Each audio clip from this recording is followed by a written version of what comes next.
जय हिंद। पूर्व सैनिकों को लगातार कम मिल रही है सरकारी नौकरी। अग्निवीर विवाद के बीच सरकार ने दिया आंकड़ा। कुछ दिन पहले सरकार ने इसका आंकड़ा जारी किया था कि सेंट्रल गवर्नमेंट के अंदर ग्रुप सी और ग्रुप डी में कितने भूतपूर्व सैनिकों को नौकरी दी गई। सरकार ने जो आंकड़े जारी किए थे उसमें बताया गया था कि 2015 से 20 के बीच में लगातार भूतपूर्व सैनिकों को सरकारी नौकरियां कम मिली है, यानी सेंट्रल गवर्नमेंट के अंदर जो नौकरियां हैं वो कम मिली है। इसी को लेकर लोकसभा से एक महत्वपूर्ण अपडेट निकल के आ रहा है दोस्तों, जानते हैं उस खबर को। तो यहाँ पे आप लोग देख पा रहे होंगे लोकसभा क्वेश्चन पूछा गया है 5 अगस्त 2022 को भूतपूर्व सैनिकों के लिए आरक्षित सीटों में रिक्ति।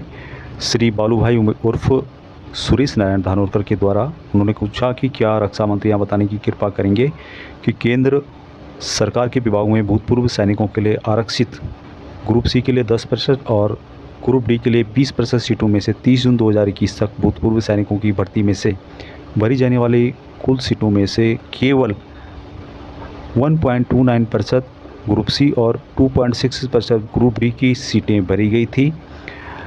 अगला क्वेश्चन था उनका, यदि हाँ तो केंद्रीय सार्वजनिक क्षेत्र के उपक्रमों में भूतपूर्व सैनिकों के लिए आरक्षित ग्रुप सी के लिए 14.5% और ग्रुप डी के लिए 24.5% सीटों में से 30 जून 2021 तक भूतपूर्व सैनिकों की भर्ती से भरी जाने वाली कुल सीटों में से केवल 1.15% ग्रुप सी और 0.3% ग्रुप डी की सीटें भरी गई। अगला उनका क्वेश्चन था कि यदि हाँ तो ऐसी आरक्षित सीटों के लिए भूतपूर्व सैनिकों की भर्ती में कमी के क्या कारण हैं और केंद्र सरकार के विभागों और CPSU यानी कि जो सेंटर पब्लिक सेक्टर अंडरटेकिंग होती हैं उनमें भूतपूर्व सैनिकों की ऐसी रिक्त आरक्षित सीटों को भरने के लिए सरकार द्वारा क्या उपाय किए गए हैं। इन सभी का जवाब रक्षा राज्य मंत्री श्री अजय भट्ट ने दिया। उन्होंने कहा कि क और ख जो क्वेश्चन हैं ऊपर दिए गए हैं उन दोनों का उन्होंने जवाब दिया एक ही क्वेश्चन में कि केंद्र सरकार के विभागों और सार्वजनिक क्षेत्रों के केंद्रीय उपक्रमों में भूतपूर्व सैनिकों की भर्ती द्वारा भरी गई कुल सीटों का प्रतिशत 30 जून 2021 की स्थिति के अनुसार निम्नलिखित है।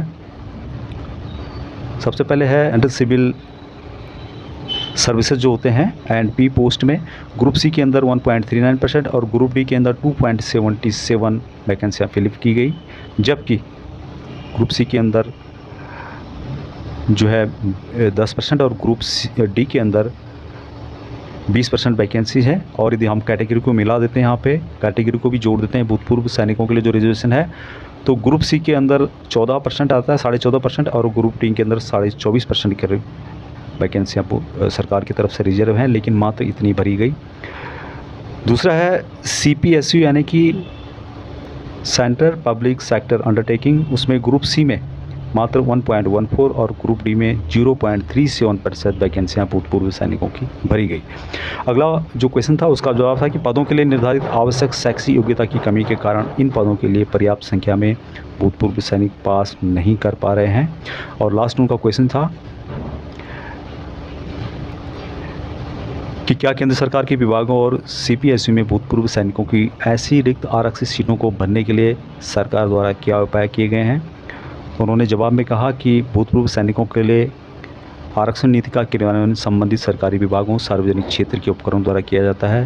भूतपूर्व सैनिकों के लिए आरक्षण नीति की निगरानी हेतु पुनर्वास महानिदेशालय यानी कि DGR को नोडल एजेंसी के रूप में मनोनीत किया गया है। सरकार संबंधित विभाग CPSU या फिर बैंकों राज्य सरकारों को शिथिल शैक्षिक योग्यता मानकों को अपनाकर भूतपूर्व सैनिकों के लिए आरक्षित रिक्तियों के बैकलॉग जो कि पिछले साल की होती हैं को भरने के लिए विशेष अभियान चलाने हेतु समय समय पर एडवाइजरी जारी करती है। भूतपूर्व सैनिकों के लिए आरक्षण नीति का जो पॉलिसी है उसका अनुपालन सुनिश्चित करने के लिए विभिन्न विभागों PSU बैंकों आदि में संपर्क अधिकारियों की भी नियुक्ति की गई है। तो सरकार का आंसर ये है दोस्तों, लेकिन ये सरकार की साजिश है कि क्या है, जिसमें कि इतना रिजर्वेशन होने के बाद भी मात्र जो सरकार ने यहाँ पे डिटेल्स दी है, जिसकी आप डिटेल्स दे पा रहोगे, मात्र इतने भूतपूर्व सैनिकों को नौकरी मिली है। तो ये थी लेटेस्ट अपडेट जो कि लोकसभा से माननीय श्री बालू भाई उर्फ सुरेश नारायण धानोरकर के द्वारा भूतपूर्व सैनिकों को ख्याल रखते हुए क्वेश्चन पूछा गया और सरकार ने यह आंसर दिया। आप इसके बारे में क्या सोचते हैं ज़रूर कमेंट्स बॉक्स में लिखें। आज के लिए इतना ही। जय हिंद, जय भारत, वंदे मातरम।